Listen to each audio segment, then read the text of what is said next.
हे friends, स्वागत है आप सभी का स्क्वायर एकेडमी पर।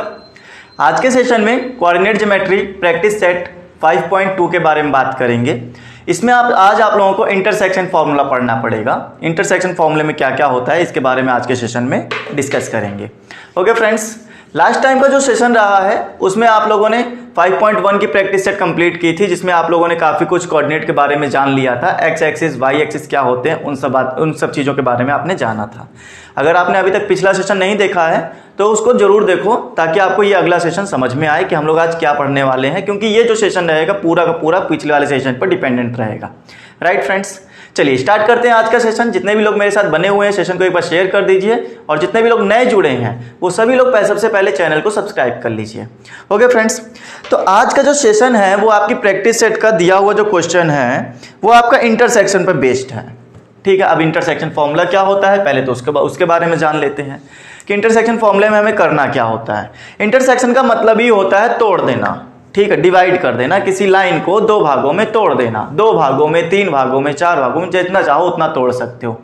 ठीक है, आप कहोगे बढ़िया सर, एक रस्सी पकड़ी, रस्सी को बीच से काट दिया, समझ में आ गया, हाँ काट दिया, लेकिन कितनी दूर से काटा, कितनी जरूरत थी रस्सी की, ये जब चीजें आप लोग मेजरमेंट करके करते हो तो उसी को लिए हम लोग क्या बोलते हैं, यहाँ पर इंटरसेक्शन फॉर्मूला अप्लाई किया जाता है। ओके, फॉर एग्जाम्पल मैं आपको ये चीज समझाता हूं। अगर मान लो आपके पास में ये कोई ए और बी नाम की कोई रस्सी थी, ए बी नाम की कोई एक रस्सी है। आप कहोगे बढ़िया सर, ये बात तो आप पहले भी पिछले वाले सेशन में भी समझाए थे कि कोई लाइन होती थी, है ना, लाइन के बीच में ए बी की डिस्टेंस निकालते थे, तो इस रस्सी की डिस्टेंस निकालने वाला फॉर्मूला आप लोग पिछले बार पढ़ चुके हो। ठीक है, तो ये जो चीज आपको बताई जाएगी, अब इसमें ना आपको रस्सी तोड़ना सिखाया जाएगा। अब इसकी डिस्टेंस नहीं सिखाई जाएगी, यहाँ पर ए बी की डिस्टेंस कितनी है ये नहीं सिखाया जाएगा। अब इस रस्सी को तोड़ दो, कहाँ से तोड़ दे, मान लो मैंने यहाँ से तोड़ दिया या बीच से तोड़ दिया, सपोज दैट कुछ तोड़ दिया मैंने। ठीक है, अच्छा आप कहेंगे बढ़िया सर तोड़ दिया तो अच्छी बात है। तो यहाँ पर अब एक फॉर्मूला कंस्ट्रक्ट होता है। वो क्या कंस्ट्रक्ट होता है बेटा, आपने तोड़ा होगा तो कुछ ना कुछ मेजरमेंट लिया होगा, है ना। सपोज करते हैं, मान लो आपने 10 सेंटीमीटर यहां से ब्रेक कर दिया, यहां से जो है आपने 5 सेंटीमीटर ब्रेक कर दिया, सपोज दैट टोटल कितनी रही होगी, 15 सेंटीमीटर की रस्सी रही होगी। आप कहोगे हाँ सर ये बात तो समझ में आती है कि अगर मैं इधर के हिस्से 5 तोड़ूंगा तो उधर वाला 10 बचेगा ही बचेगा। ठीक है, लेकिन यहां पर ना हमें ये सेंटीमीटर नहीं चाहिए, तो हमें चाहिए होता है रेशियो। किस रेशियो में टूटा है, रेशियो मतलब कम से कम फैक्टर कितना आ रहा है। जैसे फॉर एग्जांपल 10 और 5 का रेशियो निकाला जाए अगर, तो उस समय आप कहोगे 5 2 जा 10, 5 1 जा 5, डिवाइड हो गया, दोनों तरफ 5 थे, 5 से डिवाइड हो गए। तो एक्चुअल में जो रेशियो आता है वो आता है 2:1। तो हमें ये कहना चाहिए कि इधर वाली जो लेंथ है वो 2 है और इधर वाली लेंथ क्या है, 1 है। मतलब इधर वाली लेंथ दुगना है इस वाली लेंथ से। देख रहे हो कि पहले भी तो 10 था और ये 5 था, 5 से डबल ही तो था 10। तो हम लोगों को ना रेशियो रखना होता है। क्या रखना होता है, रेशियो। कि यहां पर अगर आपको सेंटीमीटर में लेंथ दे भी दी जाए तो आप उसका रेशियो फाइंड कर लेना ऐसे रखकर। ठीक है, पहले 10 सेंटीमीटर उसकी क्या है, एक्चुअल वैल्यू है कि हाँ 10 सेंटीमीटर की रस्सी थी, लेकिन हमें रस्सी का एक्चुअल वैल्यू नहीं चाहिए, हमें चाहिए रेशियो कि इसका और इसका रेशियो कितना निकल रहा है। तो वो हमने रेशियो में रखकर फाइंड किया कि हाँ ये रेशियो निकल रहा है। आप कहेंगे बढ़िया सर ये बात तो समझ में आई। ठीक है, चलो, तो रेशियो क्या हर समय 2 और 1 ही बना रहेगा, नहीं ना। तो हम लोग उसको ना एक कॉमन चीज नाम दे देते हैं। मान लेते हैं ये रेशियो m रहेगा, ये रेशियो n रहेगा। अब ये बदलते रहेंगे तो उससे फर्क नहीं पड़ेगा। हम फॉर्मूला बनाएंगे ना पहले, तो फॉर्मूला बना के दिखाते हैं कैसे रहेगा। मान लो ये m हो गया, ये n हो गया। अब m की वैल्यू चाहे 3 हो, 2 हो, 1 हो, फर्क नहीं पड़ता। ठीक है, जो होगी फॉर्मूले में रख दिया जाएगा। आपको मैंने ये भी बताया था, कोई भी पॉइंट हो वर्ल्ड में, कहीं भी पॉइंट लो आप, तो उसके पास एक x होता है और एक y होता है। आप कहोगे हाँ सर कल ही बताया था, पिछले सेशन में ही कवर किया है। फिर बी वाले में भी हमारे पास एक x और एक y रहेगा ही रहेगा। बिल्कुल सही बात है, रहेगा। ठीक है, याद रख लो, अगर नहीं याद है तो सोच लो कि अगर कोई भी पॉइंट है तो उसके पास एक x एक्सिस और एक y एक्सिस मिलता ही मिलता है। ठीक है, अच्छा, जब जिस पॉइंट पर आपने इसको कट किया था उसके पास भी पॉइंट रहेगा, उसके पास भी कोऑर्डिनेट रहेंगे। कौन से कोऑर्डिनेट रहेंगे, उसके पास रहेंगे, हमने माना कि x और y रहेगा। आप कहोगे सर तीनों तो एक जैसे, क्या तीनों एक ही पॉइंट पे कट गए होंगे क्या? नहीं, वैल्यू तो अलग अलग होती है, पॉइंट अलग अलग रहे होंगे। मैंने कहा इसको नाम देते थे x1 और x2, आप नहीं x1 और y1, क्या नाम दे दिया, x1 और y1, फिर इसको कहेंगे x2 और y2 नाम दे दिया। आप कहेंगे हाँ सर अब समझ में आ रहा है, x1 y1 a के कोऑर्डिनेट हो जाएंगे, b के कोऑर्डिनेट x2 y2। तो इस वाले कोऑर्डिनेट को चलो मैंने यहाँ पे कहा कि ये p वाला पॉइंट था, ये a पॉइंट, ये b पॉइंट, ये p पॉइंट, ठीक है। p पॉइंट ने क्या किया कि रस्सी को दो बराबर भागों में बांट दिया, बराबर भाग कह लो चाहे एक रेशियो में कह लो, m और n रेशियो में काट दिया। तो बताओ ये p कितना आएगा, ये कौन से कोऑर्डिनेट निकल के आएंगे। क्वेश्चन ऐसे ही पूछा जाता है आपसे, क्वेश्चन पूछेगा कि एक पॉइंट P था जो कि रस्सी को दो भागों में डिवाइड कर रहा है, अब उस P के कोऑर्डिनेट बताओ। तो आप कहोगे सर ये x1 y1 x2 y2 x3 y3 कर लेते हैं, नो प्रॉब्लम, कर लो कोई बात नहीं है, x3 y3 भी कर लो, नो प्रॉब्लम, ठीक है। लेकिन मैं यहाँ पे नाम नहीं दे रहा, क्यों नहीं दे रहा, क्योंकि आपको ना अभी फॉर्मूला जब लिखाएंगे तो बुक में जो फॉर्मूला होगा वो आपका कुछ इसी तरह से बना के देंगे कि x की वैल्यू रखेंगे। तो हम सीधा ना बोल दे कि ये कोऑर्डिनेट मेरे x और y है, तीनों में फर्क तो है ही है। अगर कोई x बोले तो समझ जाना p की बात करी जा रही, कोई x1 बोला तो समझो a की बात कही जा रही, कोई x2 बोला तो समझ जाओ कि b की बात कही जा रही। कहोगे हाँ सर कर तो सकते हैं। तो मैंने p के कोऑर्डिनेट x और y कर दिया। अब इन्हीं कोऑर्डिनेट को आपको फाइंड करना होता है, याद रखना जो बोल रहा है वो याद रखना, जो डिवाइड करता है, जिस पॉइंट के थ्रू डिवाइड किया जाता है वही कोऑर्डिनेट आपको फाइंड करने होते हैं। बहुत बढ़िया सर, यहां तक कहानी समझ में आ गई। तो x की वैल्यू निकालनी होती है, यही फॉर्मूला, यही पॉइंट हमें फाइंड करना है। तो हम x का कोऑर्डिनेट निकालेंगे। x का कोऑर्डिनेट कितना आता है, mx1। बढ़िया सर, समझ में आ गया। m क्या है, ये पहला वाला रेशियो, x1 क्या है, a का पॉइंट, फिर प्लस। अब इधर चलते हैं, इधर का हो गया ना, m को x1 के साथ ले लिया, अब n को x2 के साथ ले लो, क्योंकि x के फॉर्मूले में सॉल्व कर रहे हैं ना, n को x2 के साथ ले लिया। बहुत बढ़िया, इतनी बात समझ में आ गई। उधर वाला m, उधर वाला x1, इधर वाला n और इधर वाला x2। अच्छा, फिर सर नीचे आपने क्या लिखना चाहते हो, नीचे यहाँ पे लिखा जाएगा m प्लस n, मतलब सम ऑफ रेशियो। ये आपका इंटरसेक्शन हो गया, इंटरसेक्शन का फॉर्मूला बन गया। यहाँ तक कोई समस्या नहीं आनी चाहिए। अब उसके बाद में चलेंगे y के ऊपर। अब y वाला आप अपने आप बना सकते हो, m को y1 के साथ ले लो, बढ़िया सर, प्लस n को इधर वाला y2 के साथ ले लो, बहुत अच्छी बात। नीचे वही रहेगा जो वहां पर था, m प्लस n। ये आपके इंटरसेक्शन फॉर्मूला कंस्ट्रक्ट हो गया। फॉर्मूला समझ में आ गया हो तो आगे चल सकते हैं अब हम लोग, ठीक है। तो यहां तक ये जो फॉर्मूला मैंने बना के दिया है ये आपका पूरे की पूरी एक्सरसाइज में काम आने वाला है। बस इन्हीं को समझ लो कि आपने निकालना क्या चाहते हो। ये क्या है, x और y है। जब x और y आप फाइंड करोगे तो आपको p के पॉइंट मिलेंगे, मतलब मिडिल वाला पॉइंट मिलेगा जो कि डिवाइड कर रहा होगा उसको, ठीक है। चलो अब बताते हैं, एक्सरसाइज पे लेके चलते हैं और आपको समझाते हैं ये क्वेश्चन बनते कैसे हैं। तो ये बातें समझ में आ गई होंगी, ये पूरा क्वेश्चन समझ में आ गया होगा कि इसमें पूरा फॉर्मूला कैसे बनाया है हम लोगों ने। इसको हम लोग बोल सकते हैं इंटरसेक्शन फॉर्मूला। कौन सा फॉर्मूला बेटा, इंटरसेक्शन फॉर्मूला, इसको आप ये बोल सकते हो इंटरसेक्शन फॉर्मूला। यही है बेटा दोनों, ठीक है। एक्स और वाई की वैल्यू निकालना ही हमारा इंटरसेक्शन फॉर्मूला होता है। चलो, तो ये थ्योरी समझ में आ गई हो तो अब थ्योरी को अप्लाई करो क्वेश्चन के ऊपर, ठीक है। दो सारी चीजें याद रखना, एक रस्सी के पास दो पॉइंट होते हैं, उन दो पॉइंट्स को एक पी काटता है, उसी पी के पॉइंट एक्स और वाई होते हैं, उसी को हमें फाइंड करना होता है। ये सब बातें आपको याद रखनी है, ठीक है। चलो अब देखो question number 1, practice set 5.2, question number 1। इन्होंने हमसे कहा find the coordinates of point P. सबसे बढ़िया बात, अभी समझाया है, पी के ही कोऑर्डिनेट फाइंड करने हैं। If P divides the line segment joining the point A और बी। ए और बी को जोड़ने वाली लाइन को बेकार में ही रफ कर दिया था हमने फिगर, है। पी जो है वो डिवाइड करता है, ये पी जो है ए और बी को डिवाइड करता है, ठीक है। ए के कोऑर्डिनेट बगल में ही दिए हुए हैं, बी के भी कोऑर्डिनेट उसी के साथ दे दिए गए हैं। ए के कोऑर्डिनेट इन्होंने कहा है 1 -1, 7, बढ़िया।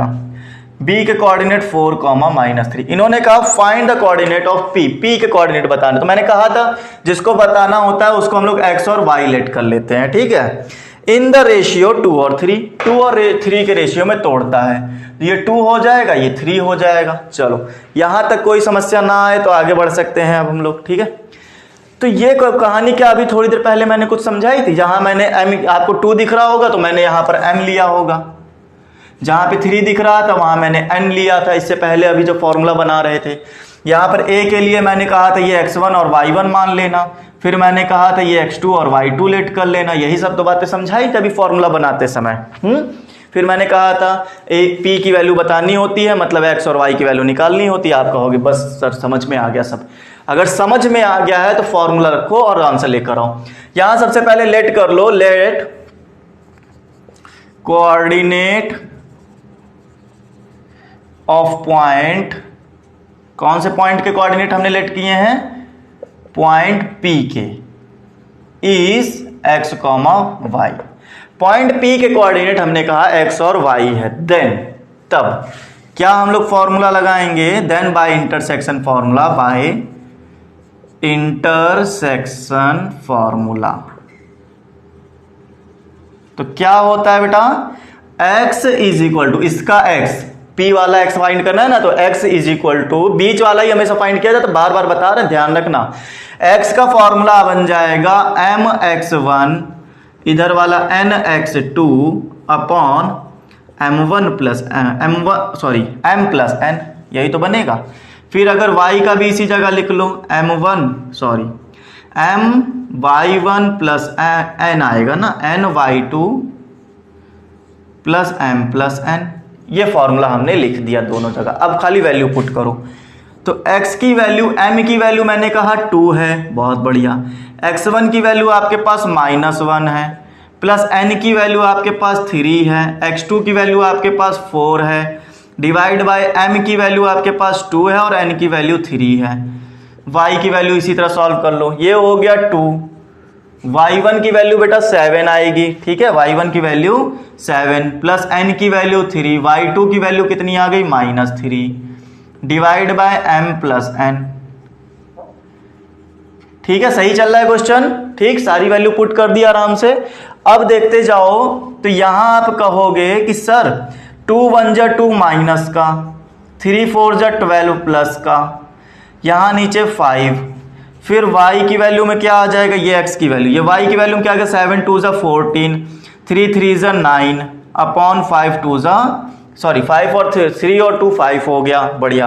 यहाँ माइनस करोगे तो आपके पास आएगा 10 अपॉन 5, ऊपर 10 बच गया, 12 माइनस 2 10 और 14 माइनस 9 5 अपॉन 5, ये y की वैल्यू, 5 2 जा 10, 5 1 जा 5, x इज इक्वल टू 2 और y is equal to 1।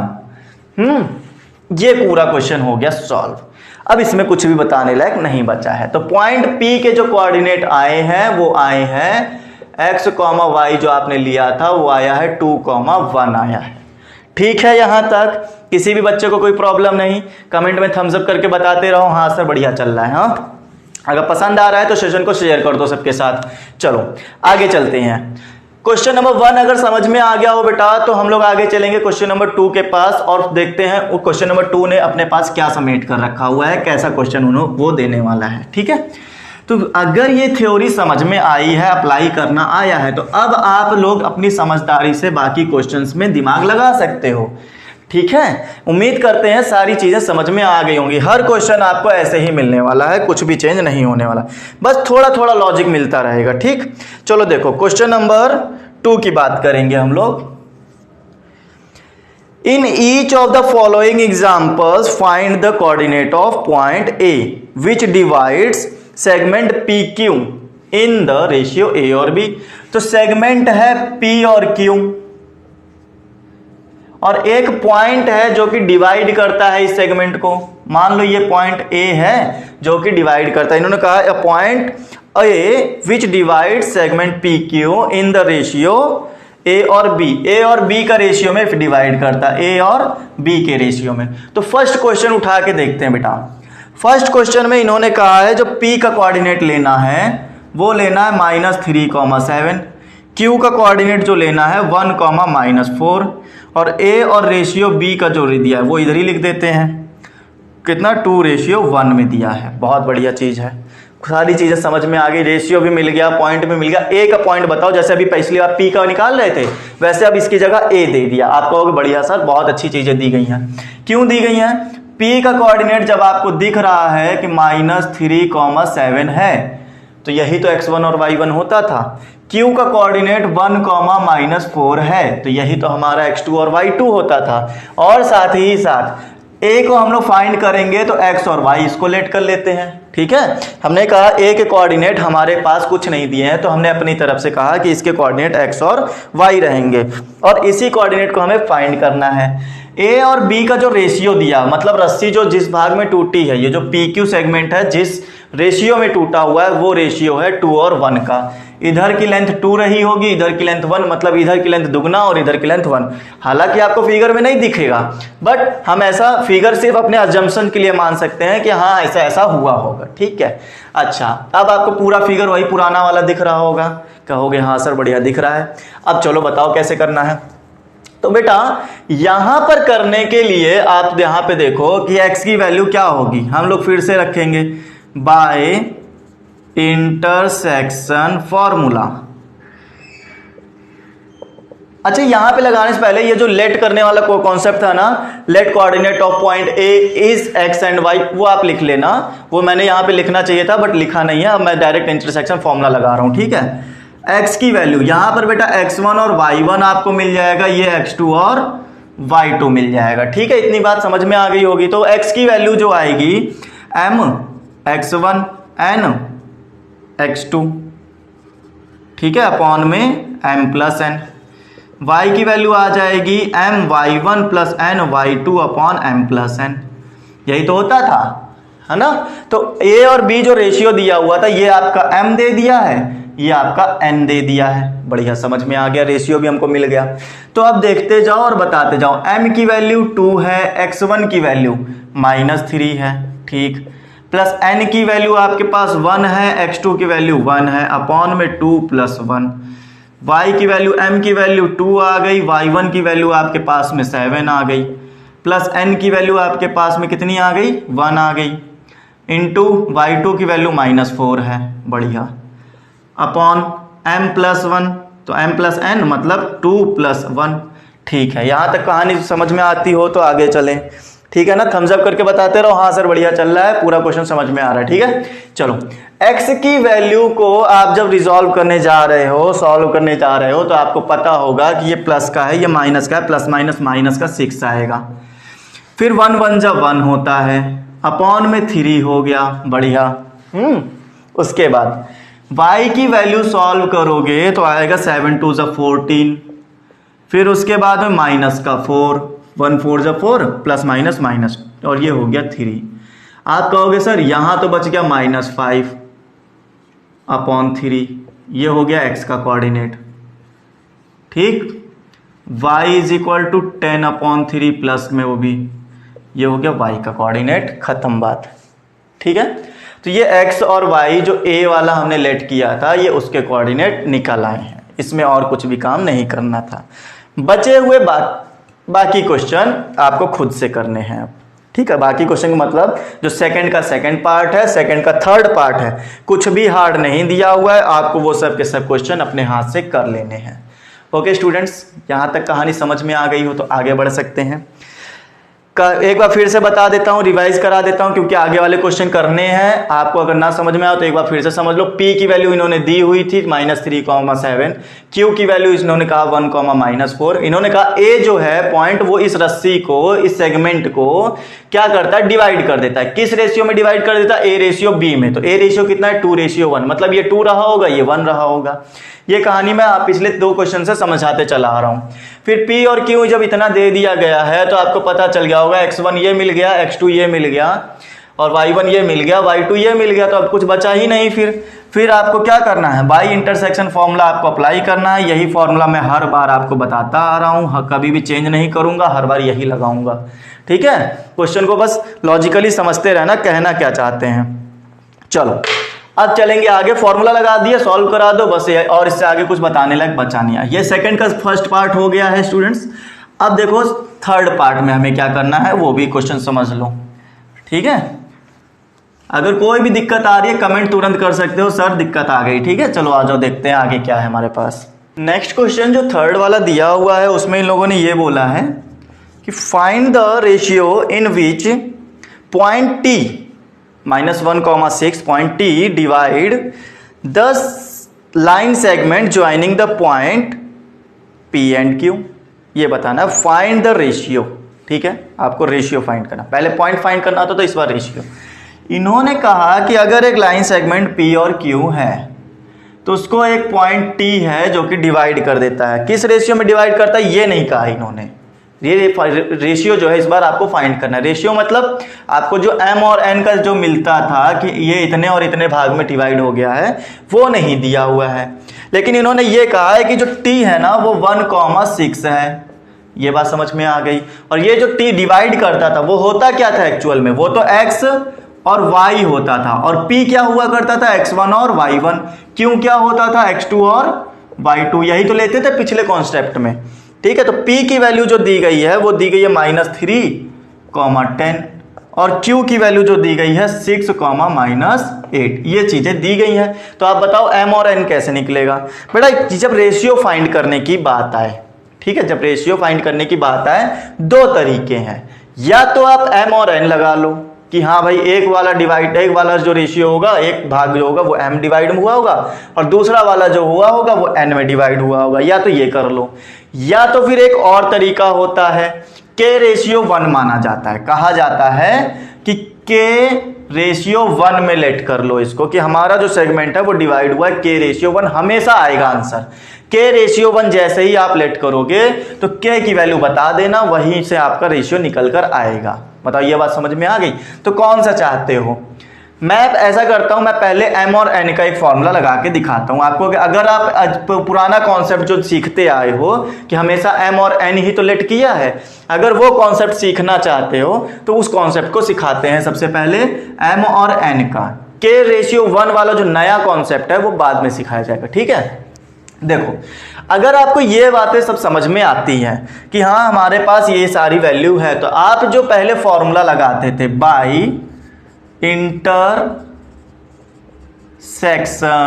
Formula, आप ये जो फॉर्मूला लगाया करते थे कि x is equal to mx1 nx2 upon में m प्लस n, ये जो फॉर्मूला लगता रहता था इसको आप अप्लाई करो, ठीक है। y को अभी मत लगाना, मेरे ख्याल से x में ही आंसर आ जाएगा। रेशियो वाले क्वेश्चन में एक ही पार्ट लगाने से आंसर आ जाता है।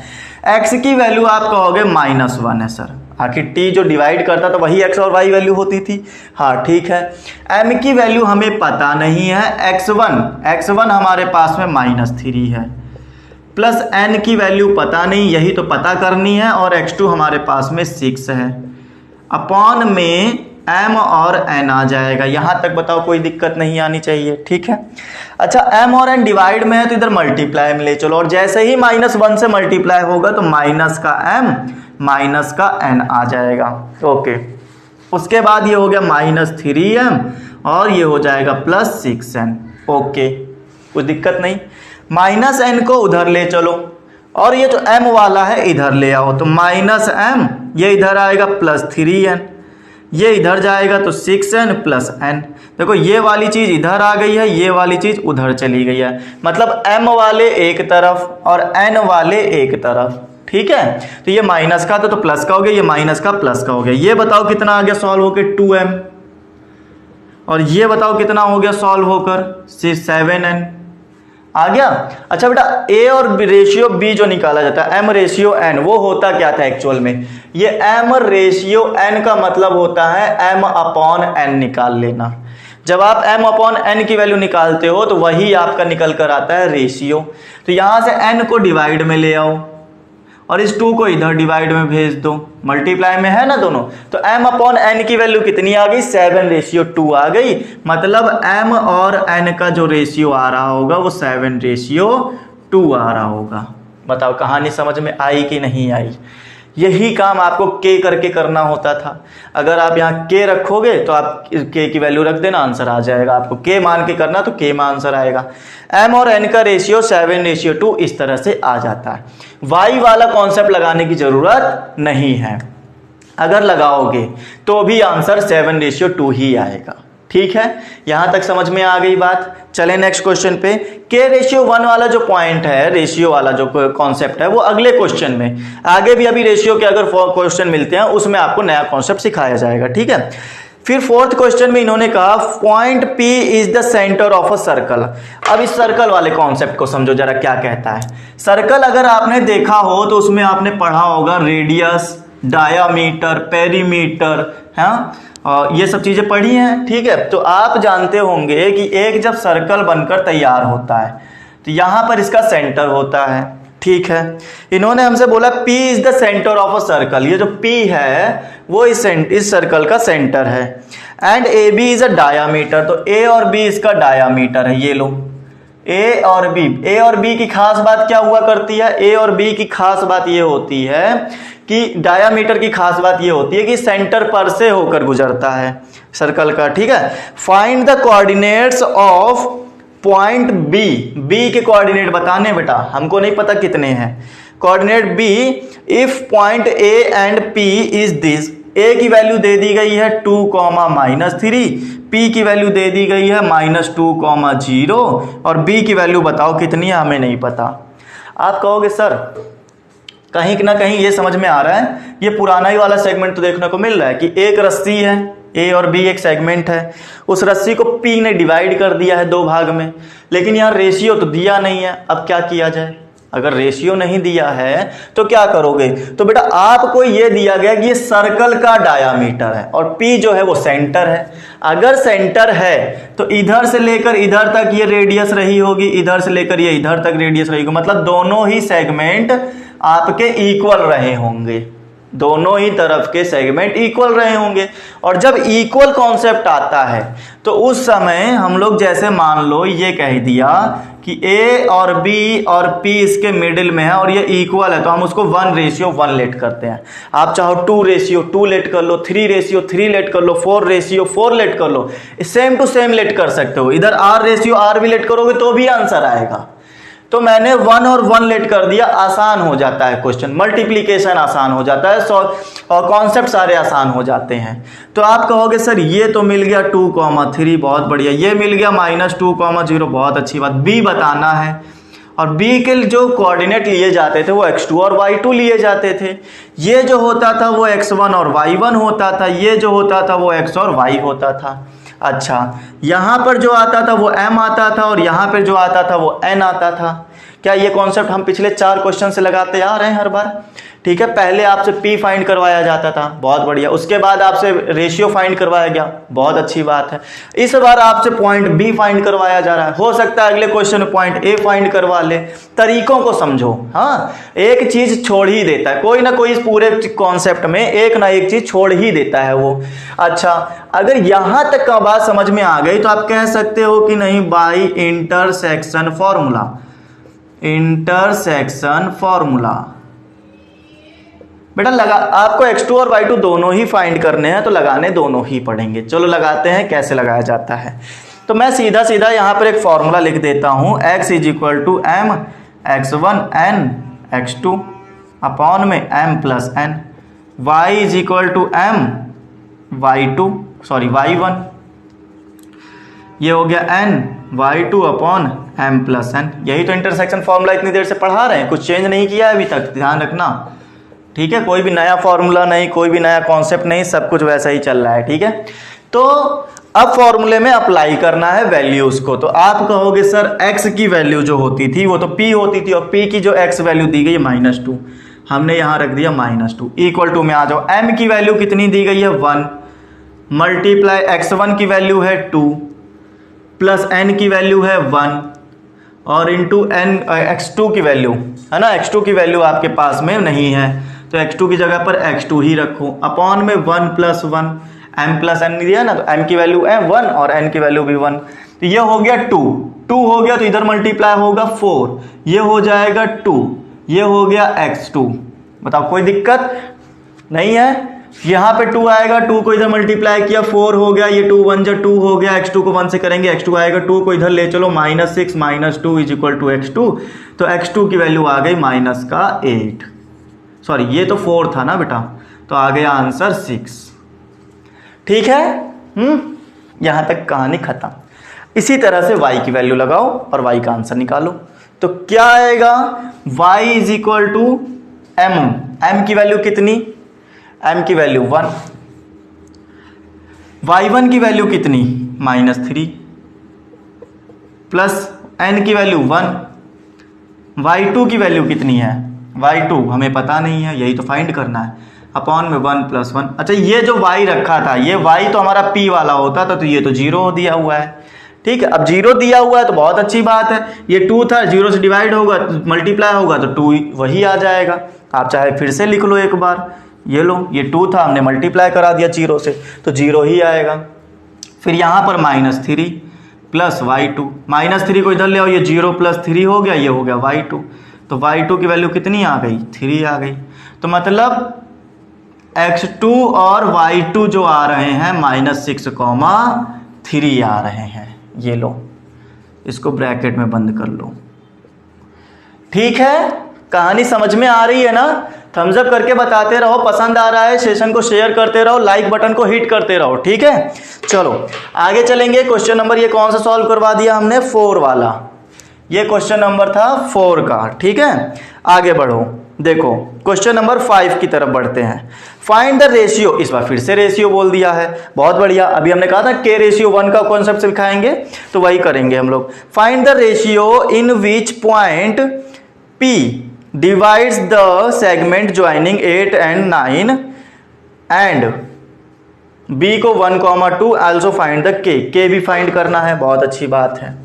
इन्होंने खुद से ही K ले लिया, क्या कर दिया, एक K इन्होंने खुद से क्वेश्चन में दिया हुआ है। जरा डरना नहीं, मैं आपको नया कॉन्सेप्ट सिखाऊंगा, उसको ध्यान में रखना, ठीक है। देखते जाना, मैं जो चीजें कर रहा हूं ना, उन चीजों को बहुत कायदे से समझो। हर क्वेश्चन में एक नया लॉजिक ये लोग सिखाना चाहते हैं, वो हर एक लॉजिक आप सीखते रहो बस, ठीक है। यही क्वेश्चन का मकसद है कि आप हर एक चीज सीखते रहो, ठीक है। देखो इस बार इन्होंने जो दिया हुआ है, क्वेश्चन को बहुत कायदे से समझना, बनाएंगे वैसे ही जैसे हम लोग बनाते आए। इन्होंने कहा A और B एक पॉइंट है, सेगमेंट है, ठीक है सर, A और B एक सेगमेंट हो गया। एक पॉइंट P है जो कि इसको क्या करता है, डिवाइड करता है। ये पॉइंट P है, वो K और 7 इसके कोऑर्डिनेट दिए हुए हैं, वो इसको डिवाइड करता है। तो A जो है वो 8,9 है और B जो है वो है 1,2, बढ़िया चीज है। इन्होंने कहा पहली बात तो M और N रेशियो भी फाइंड करो, इसके क्या फाइंड करने हैं, रेशियो फाइंड करने हैं, बहुत अच्छी बात। मतलब यहाँ का जो M है, यहाँ का जो N है, वो फाइंड करो। हमें नहीं पता कितना दिया है, बढ़िया है, कोई बात नहीं। फिर उन्होंने कहा है कि ये जो K की वैल्यू है ना, ये भी फाइंड करो, बहुत अच्छी चीज है। चलो शुरू करते हैं। बेटा समझो बात को, मैंने कहा था आपके पास 2 तरीके होते हैं, या तो आप M और N लेट कर लो तब भी आंसर आएगा, M/N निकाल लेना कहीं से तो आंसर आ जाएगा, ठीक है। लेकिन मैंने कहा था आपको एक नया कॉन्सेप्ट सिखाऊंगा, इसके बदले में आप K/1 लेट करके भी कर सकते, लेकिन K तो क्वेश्चन में दे ही दिया, आप कुछ और लेट कर लो। K/1 ना लेट करना चाहते हो तो आप लेट कर लो, क्या लेट करवा दें आपसे,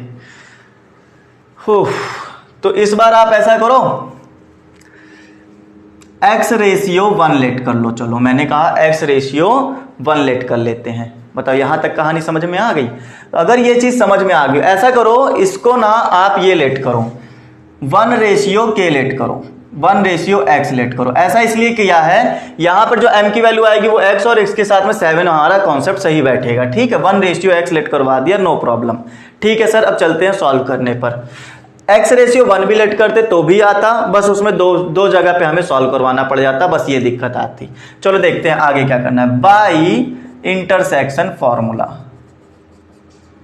इंटरसेक्शन फॉर्मूला आपको पता है ना, यहां पर जो वैल्यू A की होगी वो X1 Y1 होगी, ये X2 और Y2 होगी, ये क्या होगा X और Y होगा, ठीक है। तो सबसे पहले हम लोग चल रहे हैं X के पास में, तो X का फॉर्मूला होता है M X1 और N X2 अपॉन में M प्लस N। तो X की वैल्यू कितनी, K, बढ़िया। M की वैल्यू कितनी, 1 मानी है, N की वैल्यू कितनी मानी है, 1, और X1 की वैल्यू हमारे पास कितनी आ जाएगी, 8 आ गई, प्लस N की वैल्यू हमने कहा X है, हमने कहा X है N की वैल्यू, X2 की वैल्यू कितनी आ जाएगी, 1 आ जाएगी, अपॉन ये हो गया 1 प्लस X।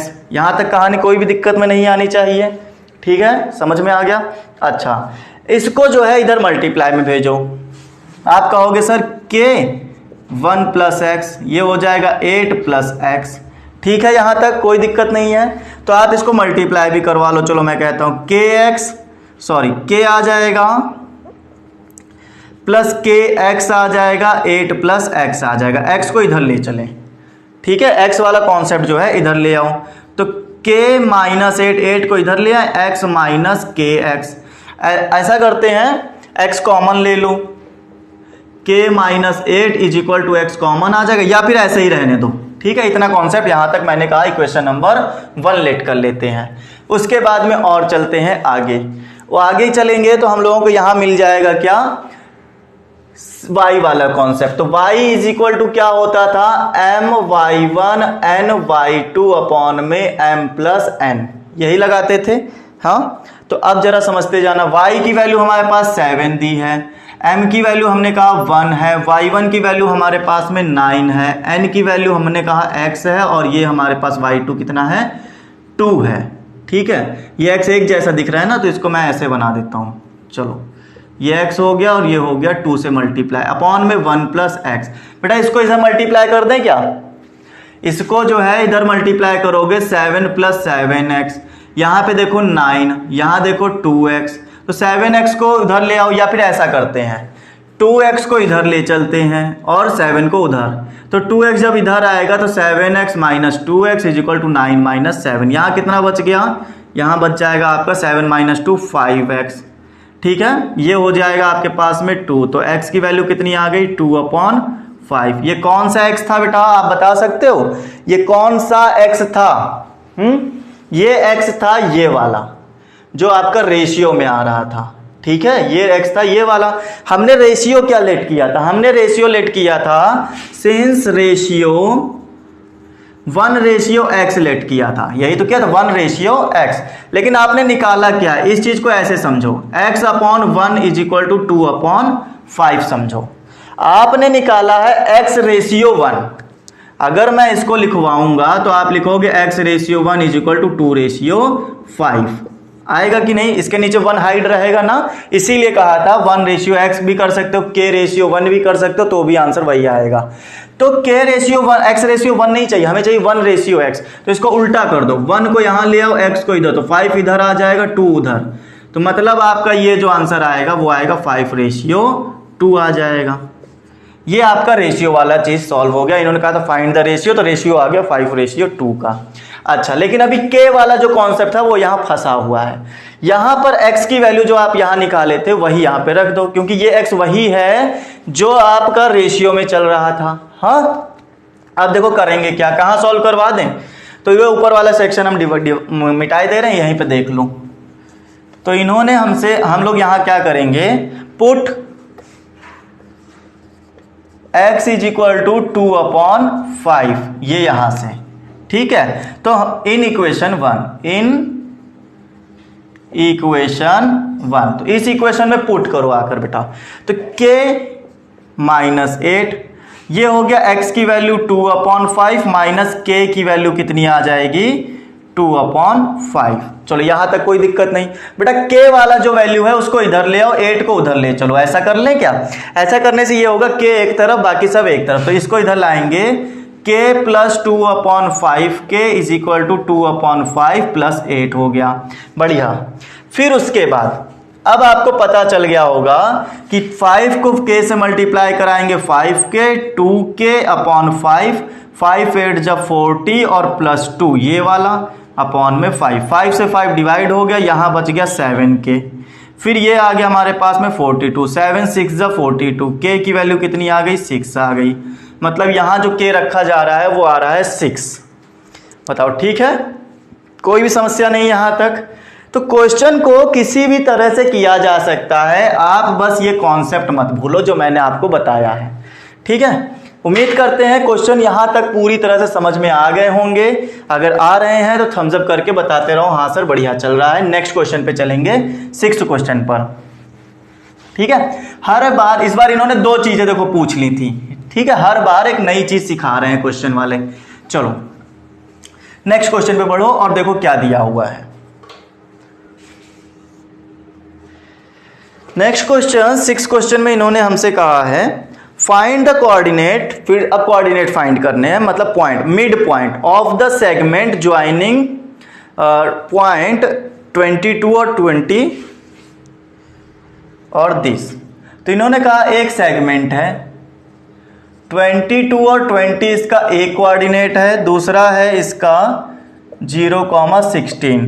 ठीक है, find the coordinate of mid point, इसका मिड पॉइंट, मिड पॉइंट का मतलब क्या होता है, बिल्कुल मिडिल में, मिडिल का मतलब बिल्कुल बीचों बीच में। अगर मैं कहूँ ये ए है, ये बी है, इसको मैंने कहा बिल्कुल मिडिल में है, अगर मैं इस मार्कर का मिडिल पॉइंट पकड़ूं तो आप कहोगे सर इधर आधा और इधर आधा, कैसे, मतलब इधर का पोर्शन आधा और इधर का पोर्शन जो होगा वो आधा हो जाएगा।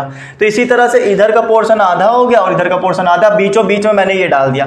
अगर बीचों बीच में डाल दिया है तो इधर का सेगमेंट इक्वल इक्वल डिवाइड हो गया होगा, इक्वल इक्वल डिवाइड हुआ है तो आप कह सकते हो कि मैं इसको 1 रेशियो और इसको भी 1 रेशियो लेट कर सकता हूं। मैंने कहा था जब इक्वल इक्वल हो जाए तो आप 2:2, 3:3 कुछ भी चाहो लेट कर सकते हो। ठीक है, बस इक्वल रखना।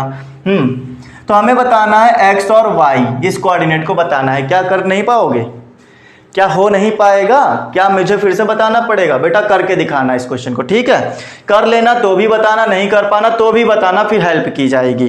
टेलीग्राम पर आप हमसे बता सकते हो कि हाँ सर यहाँ पर ये कोई इस क्वेश्चन में दिक्कत आ गई। ठीक है, चलो क्वेश्चन नंबर 7 की तरफ बढ़ेंगे। क्वेश्चन नंबर 7 में इन्होंने कहा find the centroid of the triangle whose vertices are given below. एक क्वेश्चन बताऊंगा, 3 पार्ट दिए हैं ना, एक क्वेश्चन बताऊंगा, बहुत कायदे से समझना, बाकी 2 पार्ट आपको लगाने हैं। ठीक है, देखो करना क्या है, एक ट्रायंगल होता है, क्वेश्चन को समझना, हर बार ये क्वेश्चन इसी तरह से किया जाएगा। एक ट्रायंगल होता है, क्वेश्चन नंबर 1 लगा रहे हैं, और इसका ना ये वर्टिसेस होते हैं 7, 6, 2, -2 और ये हो गया 8, 5। इन्होंने कहा सेंट्रॉइड बताओ। सबसे पहली बात तो सेंट्रॉइड पता होना चाहिए क्या होता है ना। ये सेंट्रॉइड क्या चीज होती है, ऑर्थो सेंटर क्या चीज होते हैं, जरा इसके बारे में जानो। अगर आप 8th क्लास का याद करोगे तो आपको याद भी आ सकता है। तो यहां पर मैंने कहा इसके वर्टिसेस A, B और C हैं इसके वर्टिसेस। इतनी बात क्लियर हो गई हो तो आगे देखो। सेंट्रॉइड वो चीज होती है जो कि आपके मिड पॉइंट से मिलाकर बनती है। किससे किससे बनती है बेटा? मिड पॉइंट से, मतलब मीडियन से मिलाकर बनती है। आप इसके मीडियन ड्रॉ करो। सर मीडियन क्या होता है? मीडियन बेटा वो होता है जो सामने वाली वर्टिस से अपोजिट साइड पर बिल्कुल मिडिल पॉइंट पर एक लाइन डाली जाती है। कहां पर? बिल्कुल मिडिल पर, इसका मिडिल पर। ठीक है, मिडिल पे डालोगे तो ये वाला और ये वाला सेगमेंट इक्वल इक्वल बराबर बराबर टूट जाएगा। मैंने अभी बताया, अगर ये रस्सी है बिल्कुल मिडिल से तोड़ोगे तो आधा भाग इधर इक्वल, आधा भाग इधर इक्वल, बराबर बराबर टूट जाएगा। अगर आप इधर से ये वाली रस्सी पर एक मीडियन डालते हो, इधर वाले वर्टिसेस से अपोजिट साइड पर एक मीडियन डालते हो, मीडियन मतलब बिल्कुल बीच में गिरा होगा। अगर तो बीच में गिरा होगा तो ये वाला भाग और ये वाला भाग इक्वल ब्रेक हो गया होगा। बढ़िया। फिर उसके बाद इन्होंने कहा कि अब इधर वाले से डालो, इधर से डालोगे तो ये वाला भाग और ये वाला भाग तीनों इक्वल हो गए होंगे ना। तो इस तरह से ये मीडियन ड्रॉ किया जाता है। मीडियन की खास बात ये होती है, जब भी मीडियन डाला जाता है तो ये तीनों मीडियन एक पॉइंट पर, इंटरनल पॉइंट पर कट करते हैं। इसी पॉइंट को आप सेंट्रॉइड बोलते हो, इसी पॉइंट को सेंट्रॉइड बोला जाता है और इसको G से डिनोट किया जाता है। बताओ ये कहानी समझ में आई? एक ट्रायंगल में जब वर्टिस से अपोजिट साइड पर बिल्कुल मिडिल पर एक लाइन डाली जाती है तो वो पॉइंट, ये जो लाइंस होती हैं एक दूसरे को जहां पर इंटरसेक्ट करती हैं वही सेंट्रॉइड होता है। उसको हम लोग G से डिनोट करते हैं। सेंट्रॉइड का सिंबल क्या होता है? G होता है। इन्होंने ये कहा है फाइंड द सेंट्रॉइड। सेंट्रॉइड मतलब सेंट्रॉइड के कोऑर्डिनेट। सेंट्रॉइड तो बेटा यहां पे कहीं बीच में आ रहा होगा। कैसे आता है बीच में? आता कुछ ऐसे है कि हम जब यहां से एक लाइन डालेंगे, यहां से एक लाइन डालेंगे और यहां से एक लाइन डालेंगे, और डालने का मतलब ये होता है कि ये मिडिल पर जाकर गिर रही होंगी लाइन। अगर ऊपर वाले सेंटर से, ऊपर वाले पॉइंट से यहां पर एक लाइन डाल रहे हो तो वो क्या होगा? बिल्कुल मिडिल पर आकर फाइंड होगा।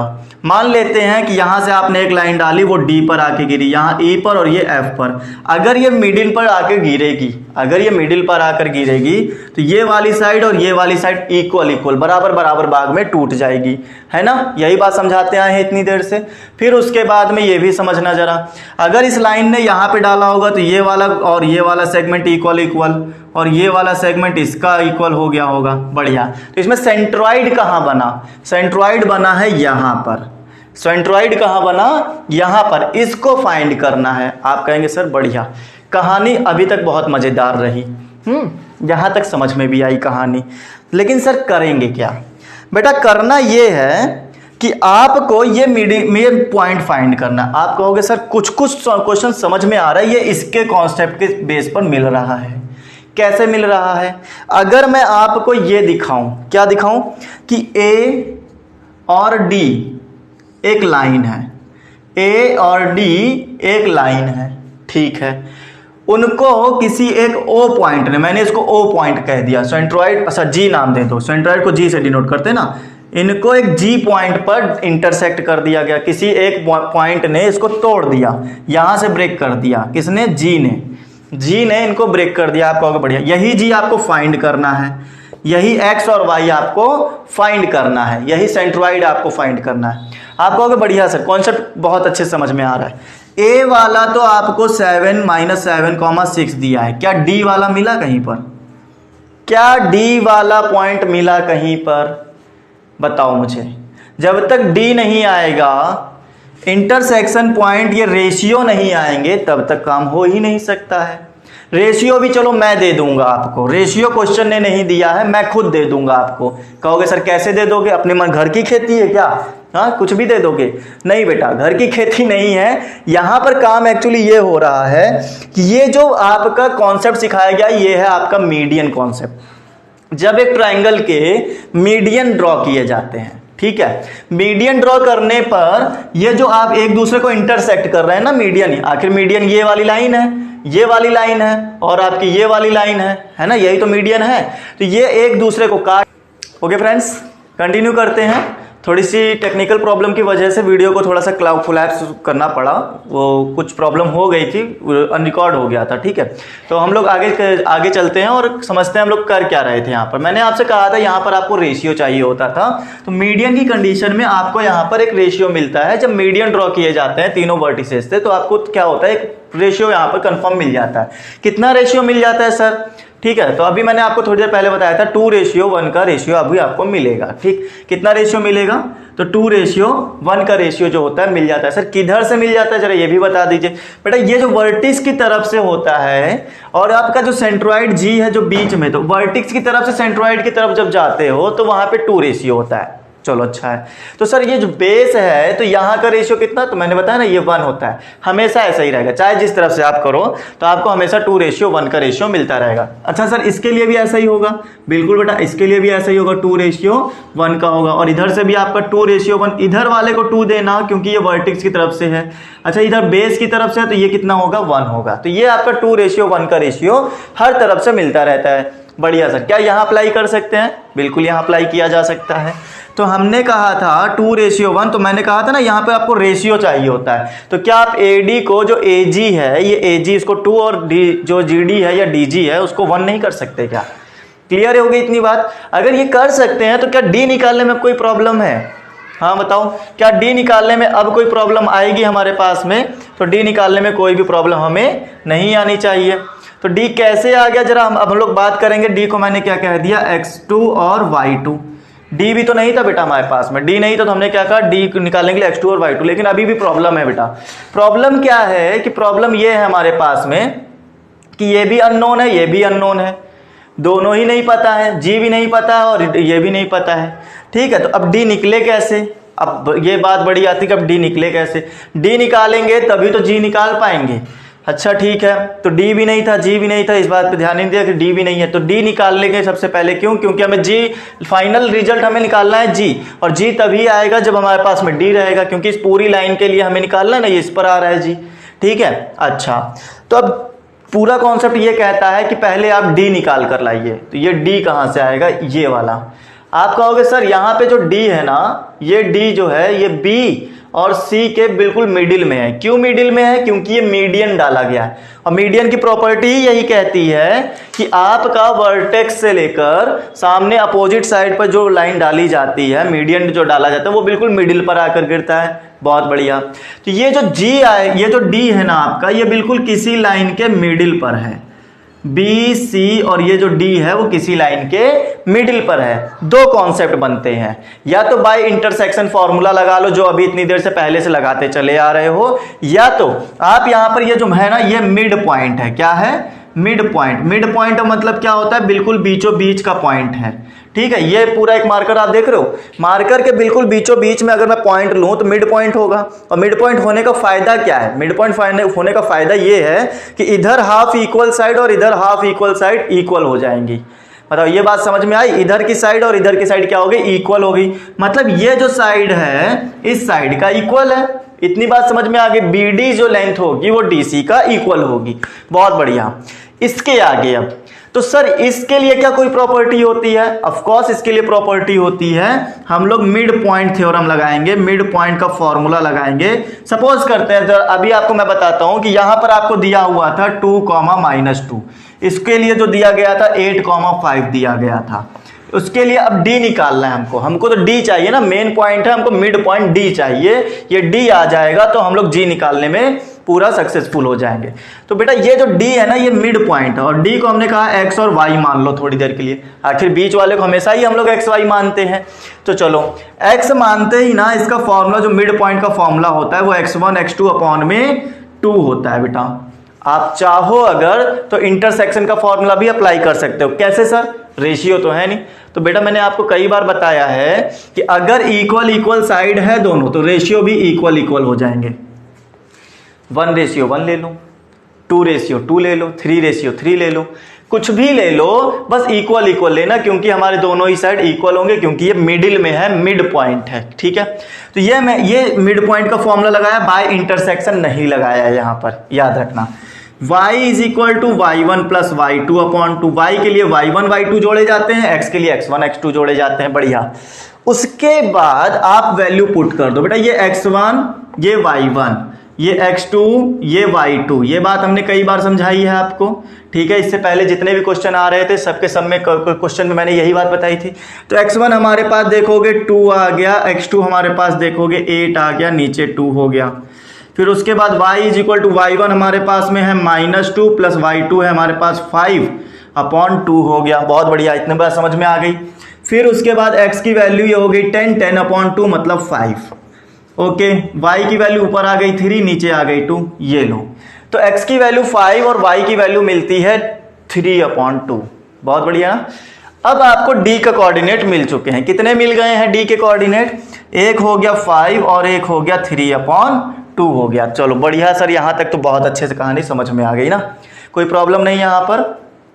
ठीक है, हाँ हमारा डस्टर ये रहा, डस्टर ढूंढ रहे थे। तो आपको अब यहां पर जो है D मिल चुका है, अब G कैसे निकाला जाए? तो बेटा देखो, ये जो x1 x2 आपने लेट किया था, अब इसकी जगह पे आप पुट कर सकते हो 5, 3 अपॉन 2। अब आप कहोगे कि सर अब आपकी जरूरत नहीं हमें, क्यों? क्योंकि आपको रेशियो मिल गए, आपको कोऑर्डिनेट भी मिल गए, तो क्या मिडिल वाला पॉइंट नहीं निकाला जा सकता? बताओ। ये मैंने रफ कर दिया क्योंकि अब इसका कोई भी काम नहीं बचा। मैंने D निकालने का तरीका आपको बता दिया। यही काम आपको हर बार करना है जब भी आपको मिडिल वाला पॉइंट निकालना पड़े तब के लिए। ठीक है, अच्छा अब जो है हम लोग निकालने जाएंगे G के लिए मैं कहता हूं by intersection formula. By intersection formula क्या कहता है स्टूडेंट्स? ये कहता है कि x को उठाओ mx1 nx2 m plus n कर दो। यही कहता था। m कितना है? ये m होता है, ये क्या होता है? n होता है। m की वैल्यू 2 है तो हमने पुट किया 2। x1 कितना? ये x1 ये y1 ये x2 और ये y2। x1 हमारे पास 7 है, -7 प्लस n हमारे पास में है 1 इंटू x2 कितना है हमारे पास 5 upon m plus n। Where is m? This is n plus 1, this is -14 plus 5 upon 3 means 9 upon 3 means 3 3 9 और ये हो गया x की वैल्यू कितनी? 3 आ गई। बहुत बढ़िया, यहां तक कहानी समझ में आ गई तो बोलो ठीक है, थम्स अप करते रहो। हाँ सर बढ़िया चल रहा है ना। अच्छा अब चलेंगे y पर। तो y के लिए हमने कहा y इज इक्वल टू होता है my1 plus N Y two upon में एम प्लस एन। एम कितना है 2 है, बढ़िया। y1 कितना है 6 है, और भी अच्छा। प्लस n कितना है 1 और y2 कितना है 3/2। n कितना है 1 और ये हो गया 3/2। नीचे कितना आ जाएगा 2 + 1, मतलब ये तो हो गया बेटा 12। 6 2 जा 12 हो गया, बढ़िया सर। फिर उसके बाद में 3/2, ये भी समझ में आता है सर। नीचे आ गया 3, बहुत बढ़िया। 12 को 2 से मल्टीप्लाई करेंगे, यहाँ एलसीएम ले लोगे ऊपर वाले में, तो आप कहोगे सर 12 2 = 24 + 3 27, 24 + 3 27, ठीक है। कितना आ गया 27/2, और उसके अपॉन में लिखा है 3, तो ये चला जाएगा इधर। अच्छा, मैं इस चीज़ को यहाँ सॉल्व कर दे रहा हूँ, ध्यान देना, ठीक है। ये यहाँ पर सॉल्व है, तो y = हो जाएगा 27/2 × 3, तो 3 9 जा 27, मतलब 9/2। तो g के जो कोऑर्डिनेट आए हैं वो आए हैं 3,9/2। ये पूरा कॉन्सेप्ट था g को निकालने का, ओके। तो आई होप आपको कोई भी दिक्कत नहीं आई होगी इसमें, पूरे अच्छे से इसका सवाल सॉल्व हो चुका है। क्वेश्चन आपका पूरा A to Z समझा दिया गया है। पहले आपको यहाँ D की हेल्प थी, D निकालने के लिए हम लोगों ने रेशियो निकाले, रेशियो के साथ में ही हम लोगों ने D निकाला, मिड पॉइंट का फॉर्मूला लगाते हुए B और C की हेल्प लेकर, ठीक है। फिर B और C की हेल्प लेकर जब D आ गया तो D और A की हेल्प लेकर G निकाला है। यही काम हमने किया है और इसमें कुछ नहीं किया, मोटा मोटा बस इतना ही याद रखना था, ठीक है स्टूडेंट्स। चलिए आगे चलते हैं अब हम लोग क्वेश्चन नंबर 7 के सेकंड पार्ट की तरफ। इसका सेकंड और थर्ड पार्ट आपको खुद से अपने मन से कर लेना है। जो भी दिक्कत आती है आप हमसे टेलीग्राम पे बता सकते हो। बेटा क्वेश्चन बहुत ज़्यादा लेंथी है, हर एक क्वेश्चन कराने बैठेंगे तो समझ लो कि आपका ये कम से कम 3 घंटे का पीरियड बनेगा, जाके 3 घंटे का सेशन बनेगा, ठीक है। तो इसका जो सेकेंड और थर्ड पार्ट है बिल्कुल सेम टू सेम इसी कॉन्सेप्ट पर, इसी तरीके पर आपको सॉल्व करना है। अगर नहीं आ रहा है, दिक्कत आ रही है, तो आप मेरे से बता सकते हो। टेलीग्राम का लिंक आपको नीचे मिलेगा डिस्क्रिप्शन में, आराम से आइए, वहां पर हम लोग बैठ कर डिस्कस करते हैं, ठीक है। बहुत टाइम मिलेगा वहां पर। चलो अब चलते हैं हम लोग 8th क्वेश्चन की तरफ। 8th क्वेश्चन में पढ़ेंगे हम लोग। 8th क्वेश्चन में भी आपको मुझे लगता है ट्रायंगल के ही ऊपर बेस का है, ठीक है। तो अगर ये क्वेश्चन समझ में आया हो, ठीक, अब देखो और भी ज्यादा समझ में आएगा क्योंकि 8th क्वेश्चन को फिर से उसी तरह से समझाना है। तो इन्होंने कहा है इन ट्रायंगल ABC G दिया हुआ है। G मतलब आपका सेंट्रॉइड होगा। G क्या होता है? सेंट्रॉइड होता है। G इज द सेंट्रॉइड, लिखा भी है। इफ A -14 और -19 B is this, then find the value of coordinate C। तब C की वैल्यू बताओ कितनी आएगी। बेटा A, B और C, देखो ध्यान से, A, B और C। इन्होंने कहा A जो है वो आपके पास में है -14 एंड -19, ठीक है। B जो है वो है 3,5, बढ़िया। तो C बताओ कितना आएगा। और साथ ही साथ ये भी कह दिया है कि जो G है वो आपका है कितना दिया है G, ये इन्होंने दे दिया है 4,7। तो G जो होता था वो यहाँ से आता था, ठीक है। G यहाँ पर ये 2 और ये 1 होता था, ये G होता था, और यही G आपका कितना दिया है 2,7 दिया है, सॉरी 4,7 4,-7 दिया है, बढ़िया। बेटा ये बताओ अगर C निकालना है तो C निकालने के लिए ये पॉइंट होना चाहिए, और ये पॉइंट कैसे आएगा? ये पॉइंट इस वाली लाइन की हेल्प से आएगा। तो सबसे पहले मैं इसको D लेट कर लेता हूँ, ठीक है। मैंने यहाँ पे लिख देंगे कि let the middle point of the side BC is D, ठीक है। मिडिल पॉइंट इसका D है। अब जरा देखते जाओ। नाउ हमने कहा A और D वाला सेगमेंट देखो ध्यान से। A और D वाले सेगमेंट में 14 एंड -19 आपको दिखेगा। कहोगे बढ़िया सर, यहाँ पर G है -14,7 माइनस का, ये आपका 2 है, ये आपका 1 है। D हमें नहीं पता है तो हमने कहा x2 और y2 है। ये आपका x और y जो हुआ करता था वो आपका दिया गया है -4, -7। ये आपको x2 और y2 बताना है, ठीक है। तो कैसे करेंगे? इससे पहले भी करके आ चुके हैं, कई बार हमने x2 और y2 निकाला है। आप जानते हो सिंस बाई इंटरसेक्शन फॉर्मूला लगाने जा रहे हैं, देखते जाओ। x = mx1 n x2 upon में m + n। m की वैल्यू आपको मिलेगी 2, m की वैल्यू 2, x1 की वैल्यू आपको मिल रही है 14, प्लस n की वैल्यू आपको मिल रही है 1, और x2 की वैल्यू हमें बतानी है नीचे में 1 + 2, तो ये हो गया x। अच्छा, x की वैल्यू दी हुई है -4, तो यहाँ रख दो -4। ये देखो यहाँ 3 बना, 3 को आप 3 से 4 से 12 करोगे, सो 4 से मल्टीप्लाई करोगे आएगा 12। फिर आप कहोगे सर 22, 14 2 ज़ा 28, माइनस का 28 प्लस x2 हो गया। फिर आप कहोगे सर ये 28 इधर आएगा, तो माइनस का 12 प्लस का 28 इज इक्वल टू x2, तो ये आपका आ जाएगा कितना, माइनस कर दोगे 16 आ गया। ये लो बेटा x की वैल्यू 16 आ गई। ठीक है, यहाँ तक कोई दिक्कत नहीं, कोई परेशानी नहीं, समस्या नहीं। ठीक, x2 वैल्यू आ गई, y2 की वैल्यू भी निकाल लो लगातार इसी तरह से। y की वैल्यू आ जाएगी m y1 n y2 m plus n।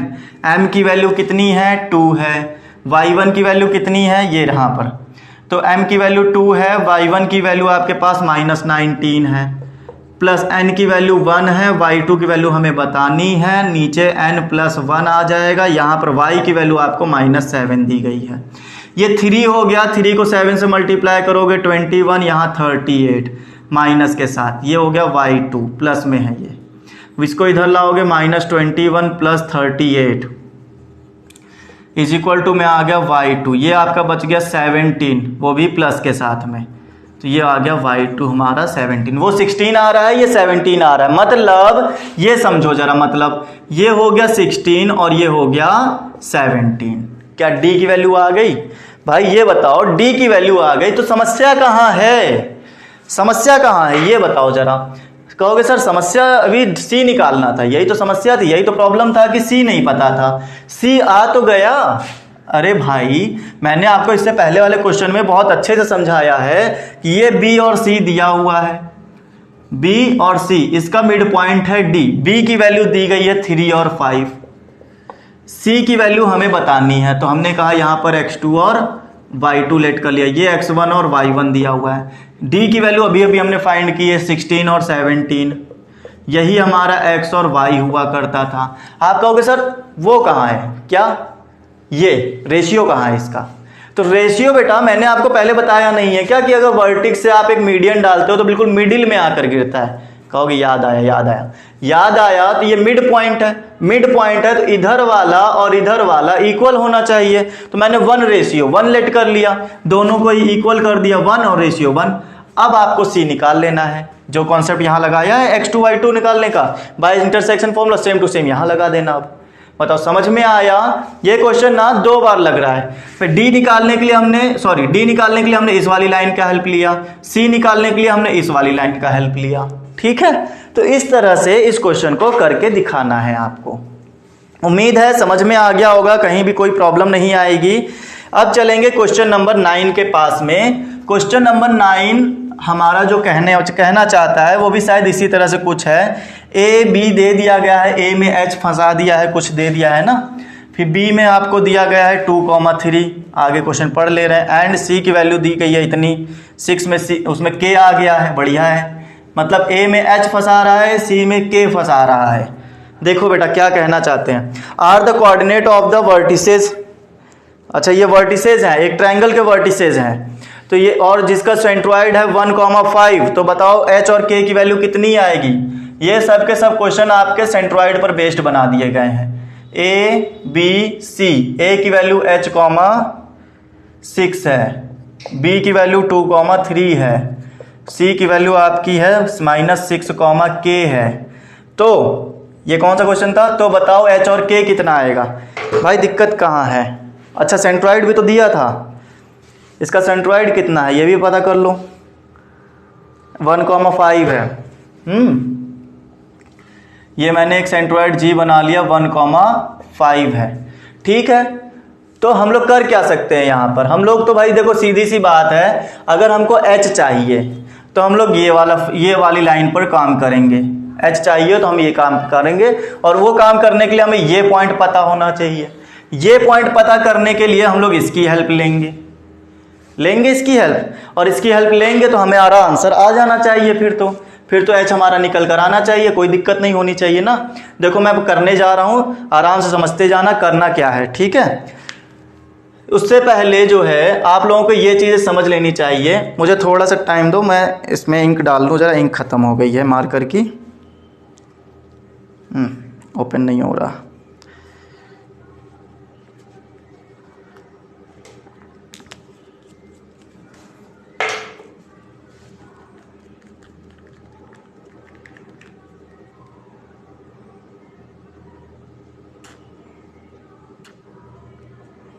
चलो बच्चों देखो, तो इस बार जो है हम लोगों को क्वेश्चन में ये बोला गया है कि आपको h और k बताना है। तो बेटा h और k बताने के लिए हमने कहा कि आपको पहले तो ये फाइंड करना पड़ेगा। हमने कहा ये d है, अगर ये d है तो आपको पता होगा कि ये मिड पॉइंट है, मिड पॉइंट है तो ये 1 और 1 होगा, है ना, ये मीडियन है, सेंट्रॉइड है तो मिड पॉइंट होगा। तो आप कहोगे बढ़िया सर ये x और y हमने लेट कर लिया, बढ़िया, बहुत अच्छी बात। तो इसी जगह लगा दे रहे हैं, ज़्यादा झंझट नहीं पालेंगे, डायरेक्ट सही फास्ट बताएंगे, देखते जाना। हाँ, आप कहोगे सर x की वैल्यू अगर निकालने बैठे, d का पॉइंट जो x है अगर निकालने बैठे तो m आएगा, m की वैल्यू 1 दी गई है, देखना डायरेक्ट लगा रहे हैं, ठीक है, समझते चलना। m की वैल्यू 1 हो गई, x1 हमारे पास में 2 आ जाएगा, m2 की वैल्यू n की वैल्यू हमारे पास 1 आ गई और x2 हमारे पास -6 आ गया। नीचे 1 + 1, x की वैल्यू आ जाएगी 2 - 6/2 मतलब -4/2 मतलब 2 2 = 4 -2, ये x हो गया। इसी तरह से y निकाल लो जल्दी से, y की वैल्यू निकालोगे तो यहाँ आ जाएगा m की वैल्यू 1 है, y1 की वैल्यू 3 है, फिर ये 1 आ गया इंटू k आ गया, इसमें k फंसाएगा बेटा, कोई बात नहीं, दिक्कत नहीं है, आप करने पे काम करने पर ध्यान दो बस। नीचे आ गया 2 तो ये हो गया 3 + k/2, ये होगी y की वैल्यू, बढ़िया। तो ये हमारे पॉइंट निकल कर आ गए d के, किसके पॉइंट निकल कर आए, d के पॉइंट निकल के आए, जो x और y लेट किया था वो हमारा d कितना आ गया, d आ गया है -2, 3 + k/2, ये आ गया, ठीक है। आप कहोगे बढ़िया सर, अब हमें चाहिए h बताना है, तो h बताने के लिए आप कहोगे सर a और d, ये पूरी लाइन ले लो, ये पूरी लाइन ले ली जाए तो ले लो भाई। a की वैल्यू है h, 6, इसको डिवाइड कर रहा है एक सेंट्रॉइड g जिसकी वैल्यू है 1, 5, इसका d जो है d आया है आपके पास में -2, 3 + k/2, ठीक है। अब आपको पता होगा कि यहां पर ये रेशियो 2 और ये रेशियो 1 है, क्योंकि सेंट्रॉइड हर बार बताएं, सेंट्रॉइड का जो मिड पॉइंट होता है, जो मीडियन होता है, वो आपका 2:1 में डिवाइड होता है, ठीक है। अच्छा, फिर उसके बाद में आपको पता है कि x1 और y1, x और y, x2 और y2, ये हो गया। डायरेक्ट लगाया जाए, बिल्कुल डायरेक्ट, देखते जाओ। हम लिखते हैं x की वैल्यू, बाय इंटरसेक्शन फॉर्मूला, सबसे पहले x, तो x कितना दिया है 1, m कितना दिया है 2, x1 कितना दिया है h, प्लस n कितना है 1, x1 हो गया था, x2 कितना मिलेगा -2, अपॉन में ये हो गया 2 + 1, m + n करते थे 2 + 1, तो आप कहोगे सर ये हो गया 3 को इधर मल्टीप्लाई करेंगे 3, ये हो गया 2h, यहाँ पर आ गया -2, 2 को इधर लाओ, 3 + 2 ये हो गया 2h, ये हो गया 5 और यहाँ पर आ गया 2h, तो h की वैल्यू आ गई 5/2। एक काम खत्म। कहोगे सर बहुत जल्दी खत्म हो, लेकिन बेटा जब लिखने पर आओगे पूरी तरह से लिखोगे, अभी फॉर्मूला नहीं लिखा, फॉर्मूला लिखो, ये सब करो, बहुत टाइम कंज्यूम होता है, तो वो आप करते रहना, ठीक है। मैं तरीका सिखा रहा हूं। अभी x वाला फॉर्मूला लगाया तो h की वैल्यू आ गई। अब y वाला फॉर्मूला लगाओ, y की वैल्यू कितनी 5, m की वैल्यू कितनी 2, y1 की वैल्यू कितनी -6, बहुत बढ़िया, n की वैल्यू 1, y2 की वैल्यू 3 + k/2, अपॉन में आ गए 2 + 1, ये 3 हो गया, इधर आ गया 15, यहां लिखेंगे कितना हो गया 15, ये हो गया -12, यहां पे देखोगे प्लस का 3 + k/2, 1 से मल्टीप्लाई करोगे वही चीज आ जाएगी 3 + k/2, 12 को इधर ले आओ तो प्लस में हो जाएगा, तो 27 आ जाएगा, 3 + k/2, 2 को इधर 54 हो गया, फिर 3 + k, 3 को माइनस करोगे 51 आ जाएगा, k की वैल्यू आ गई 51। तो k पूछा था और h पूछा था, दोनों ही वैल्यू आ गई, h यहाँ से k यहाँ से। जिन बच्चों को दिक्कत आई हो मैं एक बार फिर से बताना चाहूँगा कि आपको मैंने कहा कि अगर आपको k चाहिए तो k लगाने के लिए पूरी लाइन लगानी पड़ेगी, पूरी लाइन लगाने के लिए d होना चाहिए, तो d लेने के लिए हम लोग इसकी हेल्प ले रहे हैं, इसकी हेल्प से हमने क्या किया d निकाला, ठीक है। एक मिनट डी निकालने के लिए बेटा हमने इसकी हेल्प ली, तो डी निकल आया, मिड पॉइंट था तो ये हमने डी निकालने का पूरा प्रोसेस समझा दिया, तो डी इतना आ गया। अब डी के साथ में एच चाहिए था, तो एच को हमने लगाया, तो ये पूरी लाइन लेकर हमने लगाई ए और डी के साथ में। फिर उसके बाद 2:1 आया, वहां से हमारा डायरेक्ट एच आ गया, हमें तो पता भी नहीं था कि यहीं से एच निकल आएगा, और यहीं एच से हमारा यहीं पर ये जो के फंसा हुआ था इसी की वजह से के भी आ गया इसी में। ठीक है, तो ये क्वेश्चन भी हमारा हो चुका है कंप्लीट। थोड़ा सा फास्ट बताया है, समझने की कोशिश करना, ना आए तो एक बार फिर से देखना, ठीक है, आपको समझ में आ जाएगा आखिर। चलो अब चलते हैं नेक्स्ट क्वेश्चन पर, 10th वाले पर। 10th क्वेश्चन समझो कि उसमें क्या बोला गया है, बिल्कुल इसी तरह से काम चल रहे हैं, कुछ भी नया नहीं है, ठीक है, इतनी देर से करते आ रहे हैं, आदत पड़ चुकी है, क्वेश्चन को बस आंखों से देखकर सॉल्व किया जा सकता है, अब तो इतना प्रैक्टिस हो गई। क्या कहते हो, सही है? चलो आगे देखो, अब क्या करना है हमें, तो हमें जो करना है क्वेश्चन नंबर 10 में, find the coordinates of the point of trisection of the line segment A B with A B. Okay बेटा, बहुत बढ़िया। ट्राई सेक्शन क्या होता है, ये भी एक बेहतरीन और उम्दा क्वेश्चन है। ये हो गया ए, ये हो गया बी। ट्राई सेक्शन का मतलब 3 सेक्शन डिवाइड करो इसमें, अभी तक 2 ही डिवाइड होते थे, अब 3 डिवाइड होंगे, ठीक है, वो भी इक्वल होंगे, ये भी ख्याल रखना। ये देखो मैंने करके दिखा दिया, ए और बी, बहुत बढ़िया समझाऊंगा, जरा देखते जाओ करके आ रहा हूँ, हाँ, बहुत ही बेहतरीन तरीके से आएगा, देखते जाओ। मैंने कहा ये तीनों बराबर है, आप कहोगे बढ़िया सर बराबर है, तो ये 1 और ये 1, इनके बीच की जो लेंथ होगी, जो रेशियो होगा वो 1 का होगा, बढ़िया। तो ये ट्राई सेक्शन 1 2 3 ट्राई सेक्शन मैंने काट दिए। इसमें इन्होंने कहा है ए की वैल्यू जो है वो है -14, नहीं, ए की वैल्यू है 2,7 और इसकी वैल्यू है -4,-8। बढ़िया। तो बताओ ये वैल्यू कितनी होंगी, इनकी जो ट्राई सेक्शन है, ये जो डिवाइड करने आए हैं, ये इन्हीं की वजह से तो रस्सी डिवाइड हो रही है, 3 भागों में टूट रही है। मैंने कहा ये हो गया सी और ये हो गया डी, तो बताओ सी और डी के कोऑर्डिनेट कितने आएंगे, ये बताओ मुझे। ठीक है, करोगे आप ही, मैं नहीं करूंगा। कहोगे सर अभी तक किया तो है नहीं, करें कैसे? बेटा मेरी बात समझो, थोड़ी देर के लिए ये सोचो कि डी नहीं है, थोड़ी देर के लिए सोचो डी नहीं है, तो आप कहोगे सर जब डी नहीं है तो रस्सी कुछ इस तरह से दिखेगी, ए बी सी तो रहेगा ना, डी गायब किया है ना, हाँ ठीक है। तो ए की वैल्यू हो गई 2,7, बी की वैल्यू हो गई 4,8, तो ये हमारा कितना था, ए से सी के बीच में इतना था, ठीक है। सी हमें पता नहीं कितना है। अच्छा डी, जब डी नहीं है तो बेटा ये बताओ, ये 1 हुआ, ये 1 हुआ, टोटल सी से लेकर बी तक टोटल कितना आ गया, 2, मतलब इधर का रेशियो 2 आएगा। यही तो समझना था, यही तो समझना था कि यहां पे 2 कैसे आया। डी गायब किया ना, डी गायब किया तो मतलब ये लेंथ और ये लेंथ ऐड हो गई, तो 2 रेशियो आ गया। ये हमारा ए और सी के बीच में 1 ही था, बढ़िया। अच्छा ये 1 आया क्यों था, मैंने कहा था ये ट्राई सेक्शन है, ट्राई सेक्शन मतलब इक्वल 3 भाग, तो ये इक्वल 3 भाग दिख रहे होंगे, 1 1 1 तीनों इक्वल है, 1 सेंटीमीटर के है ना, तो इस तरह से मैंने ये 2 बनाया।